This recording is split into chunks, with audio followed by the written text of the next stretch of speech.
बिस्मिल्लाहिर्रहमानिर्रहीम। अस्सलाम वालेकुम नाज़रीन, आप यूट्यूब चैनल देख रहे हैं। मैं इमरान खान हूँ। लगभग 10-11 दिन गुजर गए, बल्कि शायद इतना टाइम हो गया है। आईजी पंजाब ने साद और अनस रिजवी के हवाले से कुछ इंकशाफात किए हैं। टीएलपी के ये दोनों लीडर, दोनों खादम हुसैन रिजवी के बेटे हैं, और एक जो बड़ा भाई है वो साद रिजवी है, जो छोटा है वो अनस रिजवी है। इन दोनों के बारे में आईजी ने प्रेस कॉन्फ्रेंस में बताया कि उन्हें उनके साथी छुड़वा कर ले गए थे। यानी ना वो पुलिस के पास है, ना वो किसी एजेंसी के पास है। अब मुझे बज़ाहिर ऐसे लगता है कि ये मामला पेचीदा हो गया, क्योंकि पहले जो इतलात आ रही थी, जो लोग कह रहे थे कि एक भाई इनमें से ज़ख्मी है, और पहले पुलिस ने ये कहा जी हमने पकड़े ही नहीं है। फिर कभी शुरू में ये खबरें चली कि ये गिरफ़्तार हो गए हैं।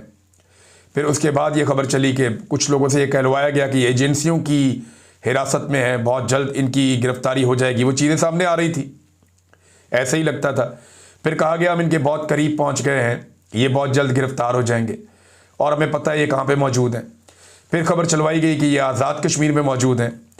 तो इन भाइयों के हवाले से जिस तरह खबरें चलवाई जा रही हैं ना, जब भी कोई ऐसा बंदा जिसे पब्लिक के अंदर थोड़ी बहुत पजीराई होती है, लोग उसे जानते हैं, जब भी एजेंसियाँ उसे उठाती हैं तो उसके बारे में ऐसी खबरें आती हैं कि अब वो वहाँ पहुँच गया, अब वो वहाँ रखा हुआ है, अब जनाब ये कोई इसमें से मारा गया है, या इसकी हालत ख़राब है, या उस पर टॉर्चर किया जा रहा है। ये खबरें चलाई जाती है। कोई आदमी पाकिस्तान की इंटेलिजेंस एजेंसियों की हिरासत में चला जाता है, जब भी कभी जबरी तौर पे लापता किया जाता है, तो वो और उसकी फैमिली और उसके लोग इस सूरत हाल से गुजरते हैं। ये मैं अच्छी तरह जानता हूँ। अब ये डिफरेंट किस्म की खबरें चलवाने के बाद जो मेरा अंदाज़ा है वो ये है कि जब तक ये तरीके लब्बैक को मुकम्मल तौर पर डी फंक्शनल नहीं कर दिया जाता, मुकम्मल तौर पे ख़त्म नहीं कर दिया जाता, या जब तक ये दोनों भाई जो हैं ये किसी बात पे आमादा नहीं हो जाते, तब तक ये मामला अब आगे बढ़ना मुश्किल है। टीएलपी जो है उसको एक कलदम जमात करार दे दिया गया है। ये भी एक डेवलपमेंट है इस हवाले से जो हमारे सामने है, और डिफरेंट चीज़ें इसमें सामने आ रही हैं। लेकिन इसका जो बोझ है वो PMLN के ऊपर रहेगा। देखिए, राणा सनाउल्लाह साहब ने एक बात की है, इसमें बड़ी इंपॉर्टेंट है। राणा सनाउल्लाह साहब है, या जो इनकी सूबाई हुकूमत है, वो भी ये कह रहे हैं बार बार, उनका ये दावा है कि ये एस्टेब्लिशमेंट ने बनाई थी जमात, और एस्टेब्लिशमेंट ने सियासी जमातों को नुकसान पहुंचाने के लिए, ख़ास तौर पे PMLN को लगता है कि उनको दीवार से लगाने के लिए एस्टेब्लिशमेंट ने ये जमात बनाई थी। अब दूसरी तरफ एस्टेब्लिशमेंट के जो पुराना मौक़िफ़ है वो ये था कि PMLN ने इसको सपोर्ट किया था, जैसा कि कैप्टन सफदर या उनके कुछ साथी वो इनको शुरू में सपोर्ट करते रहे, और उन्हें लगा कि इस जमात को एस्टेब्लिशमेंट के खिलाफ इस्तेमाल किया जा सकता है। तो ये दोनों का एक दूसरे के ऊपर इल्ज़ाम है। एस्टेब्लिशमेंट कहती है PMLN ने इनको इनिशियली सपोर्ट किया, फिर एस्टेब्लिशमेंट ने इनको एंगेज किया। अब PMLN ये कहती है कि नहीं जी, इनको इनिशियली जो है वो एस्टेब्लिशमेंट ने लॉन्च किया, और फिर PMLN के साथ इनके ताल्लुकात ऊपर नीचे होते रहे। लेकिन इमरान खान साहब ने अपने दौर में इस जमात पर पाबंदी लगाई थी, और इनके खिलाफ एक ऑपरेशन भी हुआ था। लेकिन जब रिजीम चेंज ऑपरेशन हुआ तो इस तरह के ग्रुपों की ज़रूरत थी उस वक्त मिलिट्री एस्टेब्लिशमेंट को, तो इनके सारे मुकदमात और चीज़ें जो हैं वो पसे पुश्त डाल दिए गए, और सारे मामलात इनके साथ तय कर लिए गए, और इलेक्शन में इनको मुकम्मल तौर पे मैदान में भी उतारा गया, ताकि जितना मैक्सिमम हो सके वो डेंट डाला जाए। और इनका सोशल मीडिया इस्तेमाल किया जाता था PTI को गालियाँ देने के लिए। इनका बड़ा अच्छा कोऑर्डिनेशन एक चलता था एस्टेब्लिशमेंट के साथ, और एस्टेब्लिशमेंट भी गालियां देती थी PTI को, और ये भी गालियां देते थे। ऐसा लगता था PTI की लड़ाई किसी और के साथ नहीं है, तरीके लब्बैक के साथ है। ये हमने देखा, ये सब कुछ होता हुआ हमने देखा। लेकिन एक सवाल पैदा होता है कि अगर इस वक्त की फेडरल गवर्नमेंट को ये लगता है कि एस्टेब्लिशमेंट ने तरीके लब्बैक को लॉन्च किया था, बनाया था, तो ये तो 8-10 साल पुरानी बात है, ज़्यादा से ज़्यादा मैक्सिमम 7-8 साल पुरानी बात है। बहुत ज़्यादा हो जाएंगे, 10 साल हो जाएंगे।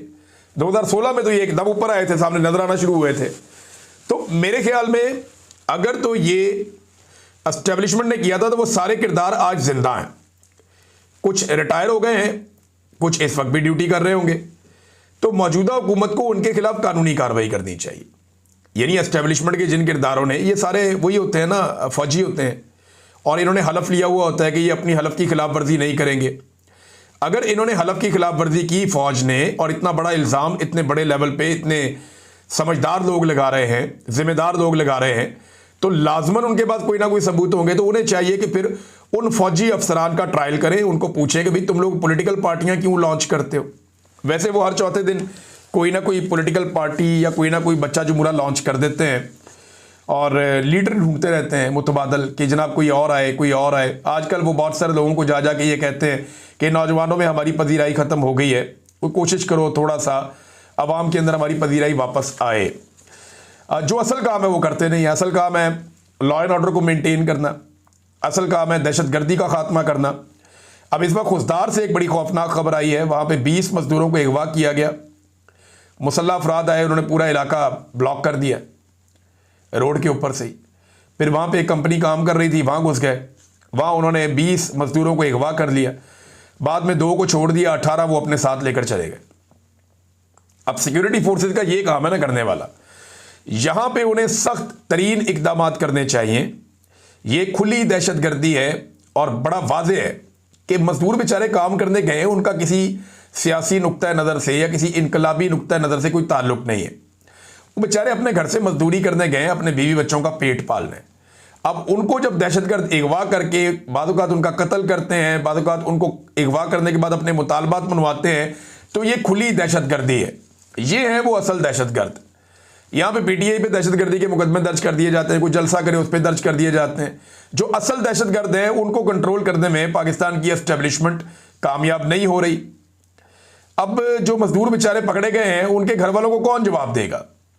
सियासतदानों को इस सारे मामले का सियासी हल निकालना चाहिए। मैं पहले दिन से इस बात पे कायल हूं कि जितनी सियासी जमातें हैं वो सियासतदान मिल के जो सियासी नुक्ता से इन मसाइल का हल निकलता है, जहां लोगों की महरूमियां हैं, जहां स्कूल चाहिए, जहां पे तालीम चाहिए, हेल्थ चाहिए, जहां पे बहुत सारी इंडस्ट्री चाहिए, लोगों का मेयार ज़िंदगी बुलंद करने की ज़रूरत है, उनके शिकवे शिकायतें हैं, उनको दूर करने के लिए पॉलिटिकल क़यादत अपना रोल प्ले करे। लेकिन सेम टाइम में जो दहशतगर्द हैं जिन्हें पाकिस्तान के दुश्मन स्पॉन्सर करते हैं, सिक्योरिटी फोर्सेज की रिस्पॉन्सिबिलिटी है कि पीटीआई या इमरान खान की बजाय उन दहशतगर्दों के पीछे जाए, उन्हें कुचलें, उन्हें मारें, कौम भी उनको सलाम करेगी। दूसरा नादरीन, इसमें एक चीज़ और नवाज शरीफ साहब के हवाले से देखें। अब जाके ये कैप्टन सफदर ने एक दावा कर दिया। पहले ज़रा आप ये दावा तो सुन लें। आप कैप्टन सफदर कहते हैं जब भारत ने पाकिस्तान पर हमला किया तो नवाज शरीफ ने शहबाज शरीफ से कहा कि मैंने 6 एटमी धमाके करके भारत को जवाब दिया था, मुझे जवाब चाहिए वरना इस्तीफा दे दो। फिर 7 तैयारे गिराने के बाद शहबाज शरीफ ने नवाज शरीफ को फ़ोन किया कि कायदे मोहतरम आपने 6 धमाके किए, हमने 7 कर दिए। अच्छा जी, ये कैप्टन सफदर का झूठ बोलते ही पकड़ा गया। कैप्टन सफदर साहब, आप कहते हैं कि आप बड़े पीरी मुरीदी वाले ख़ानदान से हैं और बड़े मलंगा आदमी हैं, सच बोलते हैं। यहाँ आप गलती कर गए। पाकिस्तान का जो क्लेम है वो 6 तैयारों का है, 7 का नहीं है शुरू से। वो आप देखें ना, जो आपके तैयारे, जो आपके स्पोर्ट्समैन हैं जो ग्राउंड में जाते हैं, वो 6 का ऐसे इशारा करते हैं। हर जगह पे आप 6 तैयारों की बात करते हैं। ये भी ट्रंप ने 7 तैयारे कहा तो फिर वो 7 तैयारे हो गए। हमारी तो ख्वाहिश है ये 700 तैयारे होते, लेकिन मामला ये है कि 6 तैयारों का क्लेम था, तो ये कन्वर्सेशन ही झूठ है। ये शहबाज शरीफ साहब 6 तैयारे कह सकते थे, 7 तैयारे उस वक्त किसी को नहीं पता था। ये अब बात खुली है जब ट्रंप ने ये बात की है कि जनाब 7 तैयारे हैं, तो वो ट्रंप कहता है। पाकिस्तानी जो है वो इस किस्म का क्लेम नहीं कर रहे थे शुरू से, लेकिन चले ये इन्होंने कह दिया। नवाज शरीफ वो आदमी है जिसने जितनी देर तक ये जंग लगी रही, बल्कि ये जंग खत्म होने के बाद भी बड़े लंबे अरसे तक नवाज शरीफ ने इस जंग के बारे में एक लफ्ज़ नहीं बोला। एक टिकटॉकर उठती है और वो कहती है जी नवाज शरीफ जो है वो जंग को डिज़ाइन कर रहा था बैठ के, अंदाज़ा करें आप। और अब ये कह रहे हैं कि नवाज शरीफ शहबाज शरीफ को धमकियां लगा रहा था। भाई, अपने भाई को धमकी लगा रहे हो, जो पाकिस्तान को लगातार धमकियां लगा रहा है ऑपरेशन सिंदूर के नाम पे, उसको तो आपने जवाब दिया नहीं। उसको तो जब आपने दिए दावत दिए, जब आपने दिए साड़ी दिए, जब आपने दिए आम दिए। और मैं ना ये डिप्लोमेसी के खिलाफ नहीं हूँ, मैं ये मुनाफकत के खिलाफ हूँ। नवाज शरीफ साहब जो इंडिया के साथ अच्छे ताल्लुकात रखना चाहते हैं, मैं उसका हामी हूँ। मैं ये चाहता हूँ कि इंडिया के साथ पाकिस्तान के बेहतरीन ताल्लुकात हों। दोनों ममालिक हथियार खरीदने की बजाय औजार खरीदें।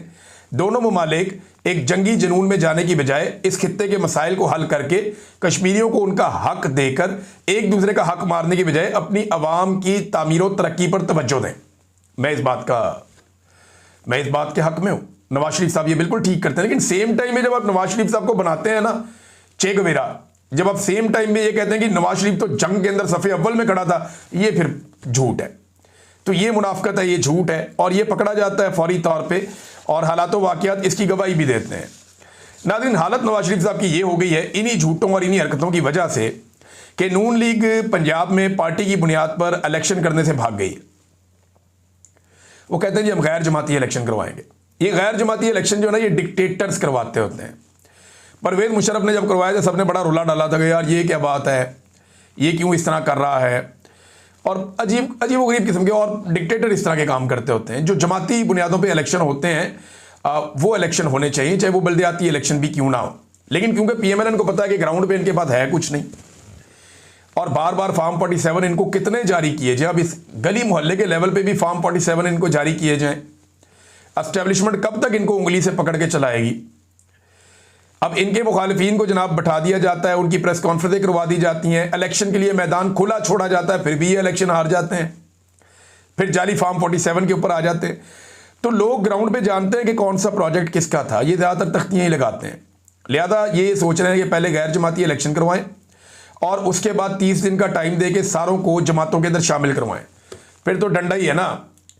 अब जहाँ इतने सारे बंदों को कंट्रोल करना है, उससे बेहतर है कि पहले जो बंदे जीत जाए उनको शॉर्टलिस्ट कर दिया जाए, उसके बाद डंडा चलाया जाए, उन सबको PMLN के अंदर शामिल करवाया जाए। ये वारदात डालने के चक्कर में है ये कि जनाब एक, लेकिन PTI के पास ऐसा कोई इंफ्रास्ट्रक्चर नहीं है ना इस वक्त पंजाब में। बंदे पकड़ लिए जाते हैं, गिरफ्तार कर लिए जाते हैं, सजाएं दे दी जाती हैं, दहशतगर्दी के मुकदमात हो जाते हैं कि वो अपने नुमाइंदों या हमायत याफ्ता नुमाइंदों को संभाल सके, वो नहीं कर पाएंगे। तो इन्होंने तरीका वारदात निकाला कि वोट चाहे कोई इमरान खान के नाम पे या उसकी हमायत पे ले ले, लेकिन बाद में हम वो सारा कुछ लाके मरियम नवाज की झोली में डाल देंगे, जैसे कि पहले हुकूमत उसकी झोली में डाली है। ये बदतरीन मुखालिफ है मोहसिन बेग इमरान खान का, वो भी इस बात का एतराफ़ कर रहा है कि मकबूलियत में ये इमरान खान साहब से डरे हुए हैं।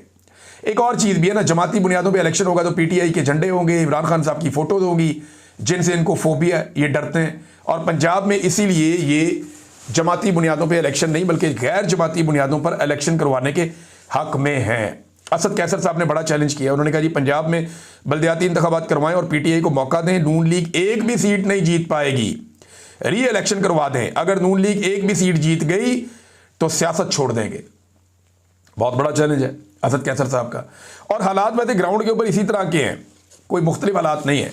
नाज़रीन, खैबर पख्तूनख्वा में जब नई तहरीक शुरू की सुहेल अफरीदी साहब ने इस मरतबा, क्योंकि एक मोमेंटम उनको बनाना है इमरान खान साहब की तहरीक को आगे चलाने के लिए, मामलात को आगे बढ़ाने के लिए, ख़ास तौर पे ये लोग जद्दोजहद कहते हैं कि इमरान खान साहब को जेल से बाहर निकालना है, उसके लिए पाकिस्तान तहरीक इंसाफ जोर लगाती है। गंडापुर साहब ने जब शुरू किया था तो उन्होंने भी एक मोमेंटम आहिस्ता आहिस्ता तहरीक का पकड़ा था और उसके बाद तहरीक आगे चली थी। अब इसी तरह जो मौजूदा वज़ीर आला सुहेल अफरीदी है, उन्होंने भी काम शुरू किया। तो 4 सद्दा में उनका पहला जलसा हुआ और जलसे के मनाज़िर आप देख लें। मैंने जो मनाज़िर देखे हैं जलसे के, लोग बहुत चार्ज हैं और ये एस्टेब्लिशमेंट के लिए और हुकूमत के लिए परेशानी वाली बात है। जो एक मायूसी बड़ी मुश्किल से फैलाई गई थी गंडापुर साहब के दौर में, और गंडापुर साहब उसके लिए एक रीज़न भी बनते जा रहे थे, वो मायूसी अब पाकिस्तान तहरीक इंसाफ में या खैबर पख्तूनख्वा के शहरियों में कम हुई है। और अब हम ये देख रहे हैं कि गंडापुर का जो लास्ट जलसा था उसके साथ मिलाकर मैं इन वीडियोस और तस्वीर को देख रहा था, तो ये बिलाशुबा उसमें बहुत बड़ी तादाद में लोग आए थे। इमरान खान साहब की कॉल थी, लेकिन उसके इंतजामात से बेहतर यहाँ इंतजामात थे 4 सद्दा में। और दूसरा, लोग उस वज़ीर आला को इतनी तवज्जो नहीं दे रहे थे जितनी तवज्जो इस वज़ीर आला को दे रहे हैं। तो लोगों ने उम्मीद बांध ली है कि सुहेल अफरीदी वो सारी चीज़ें करेगा जो अली अमीन गंडापुर बदकिस्मती से नहीं कर पाया। लेट्स सी क्या होता है। लेकिन एक बड़ी ज़बरदस्त शुरुआत है, एक बड़ा तगड़ा और बड़ा जलसा है जिसे पाकिस्तान तहरीक इंसाफ की आप कामयाबी कह सकते हैं। नाज़रीन, अलीमा खानम और जो दूसरी इमरान खान साहब की बहनें हैं उनके ऊपर मुकदमा बनाए जा रहे हैं, दर्ज किए जा रहे हैं। वो कहती हैं ना मैं खैबर पख्तूनख्वा जाऊँगी, ना मैं अपनी ज़मानत करवाऊँगी। तो इमरान खान की बहनों को दीवार के साथ लगातार लगाया जा रहा है और बार बार यही होता हुआ हम देख रहे हैं। कभी उन्हें गिरफ्तार कर लिया जाता है, किसी और जगह छोड़ देते हैं, कभी उनके ऊपर नए मुकदमात बना लिए जाते हैं। तो अब रियासत उन्हें पकड़ती है या नहीं, ये एक बड़ा मुश्किल फ़ैसला है रियासत के लिए भी। लेकिन ऐसा दिखाई दे रहा है कि आने वाले दिनों में अगर मामलात ख़राबी की तरफ जाते हैं तो इन बहनों को गिरफ्तार किया जाएगा। अलीमा खानम ने कहा कि यहाँ जो वज़ीर आला सुहेल अफरीदी आए थे उनको ना मिलने दिया जाना यहाँ पंजाब की वज़ीर आला की साजिश है और ये उसके अंदर शामिल है। उन्होंने क्लियरली कहा कि अगर ये फिर खैबर पख्तूनख्वा जाएँ तो सुहेल अफरीदी उनको रोक दे और वो अपने जो चांगला गली वाला जो घर है वहाँ पे ना जा पाए। तो ये मैं एक दो चीज़ें आपके सामने मैं इसमें बता देता हूँ कि मेरा नहीं ख्याल कि ये पाकिस्तान तहरीक इंसाफ को करना चाहिए और ना ये चीज़ काम करेगी। PMLN ने जितना आपके ऊपर जुल्म किया और नहीं मिलने दिया अडियाला जेल में पाकिस्तान तहरीक इंसाफ की क़यादत को इमरान खान से, अगर मरीम नवाज़ को रोका जाएगा कि आप खैबर पख्तूनख्वा में दाखिल ना हो तो फिर हिसाब बराबर हो जाएगा, फिर आपका मुकदमा ख़त्म हो जाएगा कि आपके साथ ज़्यादती हुई है। तो मेरे ख्याल में पाकिस्तान तहरीक इंसाफ इस लेवल तक जाएगी नहीं। अलीमा खानम साहिबा ने शायद गुस्से में ये बात कर दी और जाना भी नहीं चाहिए, जाना भी नहीं चाहिए। नाज़रीन, दो खबरें और हैं। एक, पाकिस्तान को बैनुल-अक़वामी कमेटी बराए हुकूक़ निस्वा की सरबराही मिल गई है और इसमें वफाकी मोतसिब बराए इंसदादे हरासानी फौजिया वक़ार साहिबा हैं जिन्हें इसकी सरबराही मिली है। चंद ममालिक का एक टीम है, एक चंद ममालिक का एक वो ग्रुप है जिसमें पाकिस्तान को बैनुल-अक़वामी कमेटी बराए हुकूक़ निस्वा की सरबराही, हुकूक़ निस्वा के ख़वातीन के हकूक़। तो देखें, पाकिस्तान में जो ख़वातीन के हकूक़ के साथ किया जा रहा है या ख़वातीन के साथ जो ज़्यादती की जा रही है वो अनप्रेसिडेंटेड है। माजी में हमने जो फातिमा जिन्ना साहिबा के साथ होते हुए देखा, आज हम बहुत सारी ख़वातीन के साथ वो सब कुछ होते हुए देख रहे हैं। यानी बड़े बड़े डिक्टेटर्स आए, उन्होंने वो जुल्म नहीं किए ख़वातीन के साथ जो जुल्म मौजूदा इस वक्त की रजीम ने किया है। मारंग बलोच को देख लें, यास्मीन राशिद साहिबा को देख लें, बुशरा बीबी को देख लें। मारंग बलोच साहिबा के साथ और बहुत सारी ख़वातीन जेलों के अंदर बंद हैं। यास्मीन राशिद साहिबा के साथ और बहुत सारी PTI की ख़वातीन जो हैं वो जेलों के अंदर बंद हैं, उनके साथ ज़्यादती की जा रही है, उनके ऊपर जाली मुकदमात बनाए गए हैं जिनमें उनको जेलों में रखा गया है। तो ये ज़्यादती पाकिस्तान में बंद होनी चाहिए। देखें, आपको ओहदा जो मर्जी मिल जाए लेकिन ये हकायक आप बदल नहीं सकते और ये तारीख के अंदर शामिल रहेंगे हमेशा। एक खबर नाजरीन इसराइल से है। अमेरिका ये कहता है कि इसराइल को जो वेस्ट बैंक है उसको अपने साथ शामिल नहीं करने देगा और डोनाल्ड ट्रंप ने भी ये बात की कि हम ये नहीं होने देंगे, ये सिर्फ एक बढ़क है। और जब ये बात नेतन्याहू के सामने रखी जाती है तो वो ये कहता है कि हम आज़ाद मुल्क हैं, हम अपने फैसले खुद करेंगे और हम ये करेंगे। अब उनकी पार्लियामेंट इसराइल की कह रही है और डोनाल्ड ट्रंप कह रहा है कि हम नहीं होने देंगे। तो अल्टीमेटली कुछ अरसे के बाद, चंद महीनों या चंद सालों के बाद होता वही है जो इसराइल कहता है। अब देखें, गजा के ऊपर फ़लस्तीनियों का हक है, ये पूरी दुनिया तस्लीम करती है, इसराइल भी करती थी। लेकिन आज गजा का एक बड़ा हिस्सा या लगभग गजा का आधा हिस्सा इसराइल के कंट्रोल में और वहाँ पे एक येलो लकीर खींची गई है नक्शे के ऊपर कि इसके बाहर इसराइली मौजूद हैं फौजी और अंदर जो है वो महदूद हैं जो गजा के रहने वाले फ़लस्तीनी मुसलमान हैं। अब उनका एरिया जो है वो मज़ीद छोटा हो गया। ऑर्डर उन्हें ये जारी किया गया है इजरायली हुकूमत की जानिब से, ये एक बड़ा ज़ालिमाना हुक्म है जो उनको दिया गया कि जो पीली लाइन है नक्शे के ऊपर, अगर वहाँ पे कोई फ़लस्तीनी बच्चा भी चलता हुआ आए तो बगैर सोचे उसको गोली मार दी जाए। ये नाज़रीन इस वक्त वहाँ पे चीज़ें चल रही हैं और पाकिस्तान को इस पर आवाज़ उठानी चाहिए, सबको आवाज़ उठानी चाहिए। एक और चीज़ हुई बड़ी मज़ेदार, अली तरीन को PCB ने, अली तरीन जहांगीर तरीन का बेटा है, इसको PCB ने नोटिस भेज दिया लीगल और कहा जी माफ़ी मांगो पब्लिकली। तो उन्होंने जनाब वो नोटिस माफ़ी क्या मांगनी थी, सारे पोल खोल के PCB के जो कुछ उन्होंने किया ये PSL में, और वो सारे पोल शोल खोल के उसने वो पेपर फाड़ के तो फेंक दिया कि ए भई ताड़ी माफ़ी।